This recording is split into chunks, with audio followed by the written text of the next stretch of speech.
ऐसे डाकू जो लोगों की अंगुलियां काटकर गले में पहनता था। फिर बन गया संत। डाकू अंगुलिमाल जंगल से गुजरने वाले राहगीरों को मारकर उन्हें लूट लेता और फिर उनकी अंगुलियां काटकर अपने गले में पहन लेता था।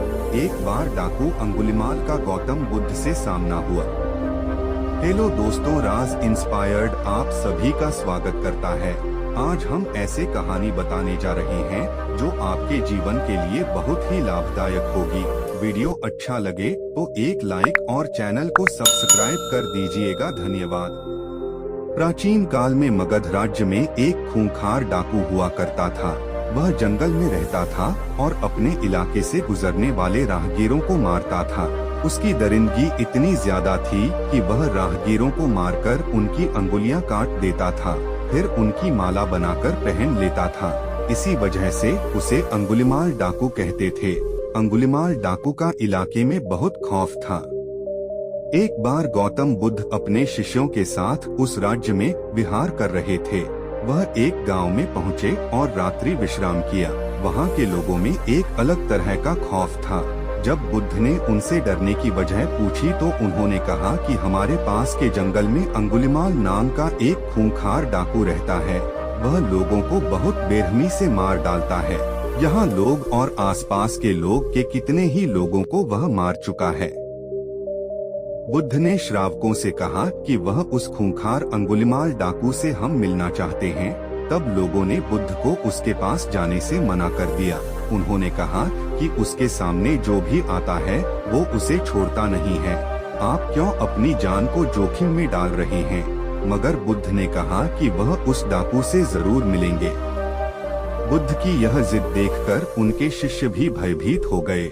फिर बुद्ध अकेले ही जंगल की ओर निकल पड़े। अंगुलिमाल डाकू की दूर से उन पर नजर पड़ गई। वह भी सोचने लगा कि इस जंगल में 50 से 100 लोग भी एक साथ आने से डरते हैं और एक सन्यासी अकेला चला आ रहा है। आखिर क्यों? अंगुलिमाल तुरंत गौतम बुद्ध के पास तेजी से दौड़कर पहुंचने लगा। बुद्ध अंगुलिमाल को देख लिया मगर कोई प्रतिक्रिया नहीं दी। वह अपने कद बढ़ाकर चलते रहे। यह देखकर अंगुलिमाल रुक गया। अंगुलिमाल का चेहरा बहुत डरावना था।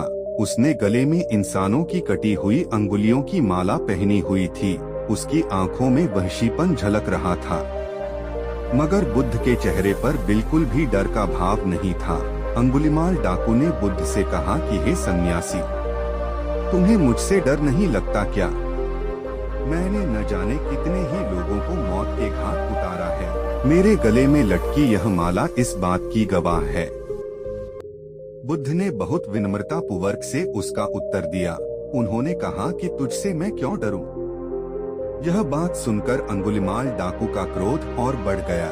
उसने कहा, मैं चाहूँ तो अभी तुम्हारी सिर धड़ से अलग कर दूं। बुद्ध बोले कि मैं तुझ जैसे कायर से नहीं डरता, मैं उससे डरूंगा जो वास्तव में ताकतवर है। अंगुलिमाल आश्चर्य में पड़ गया कि आखिर ये किस खेत की मिट्टी से बना है। उसने बुद्ध से कहा कि शायद तुम्हें मेरी ताकत का अंदाजा नहीं है।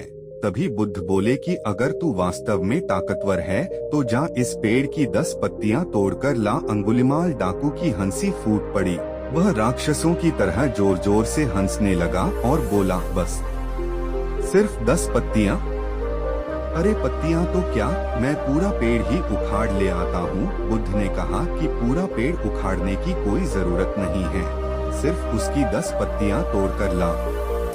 अंगुलिमाल डाकू तुरंत पेड़ के पास पहुंचा और 10 पत्तियां तोड़कर वापस बुद्ध के सामने आ गया। उसके चेहरे पर हंसी अब भी खिल रही थी।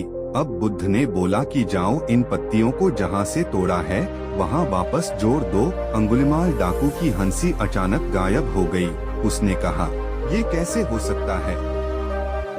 एक बार टूटने के बाद पत्तियां वापस कैसे पेड़ से जुड़ सकती हैं? फिर बुद्ध ने अंगुलिमाल से कहा कि उस चीज को तोड़कर कोई ताकतवर नहीं होता जिसे वापस न जोड़ा जा सके। तू इंसान का सिर धड़ से अलग कर सकता है लेकिन उसे वापस नहीं जोड़ सकता।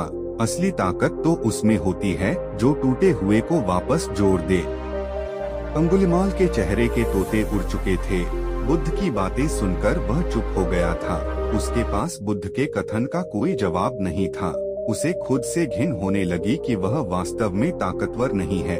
अगले ही पल अंगुलिमाल डाकू गौतम बुद्ध के पैरों में पड़ गया और कहने लगा कि उन्होंने उसकी आंखें खोल दी हैं। अंगुलिमाल ने बुद्ध से उनकी शरण में लेने का आग्रह किया। बुद्ध ने अंगुलिमाल को अपना शिष्य बना दिया और बाद में वह संत बन गया। आज के लिए इतना ही, मिलते हैं किसी नई कहानी के साथ। हमारे द्वारा दी गई जानकारी आपको पसंद है तो वीडियो को लाइक और चैनल को सब्सक्राइब कर दीजिएगा।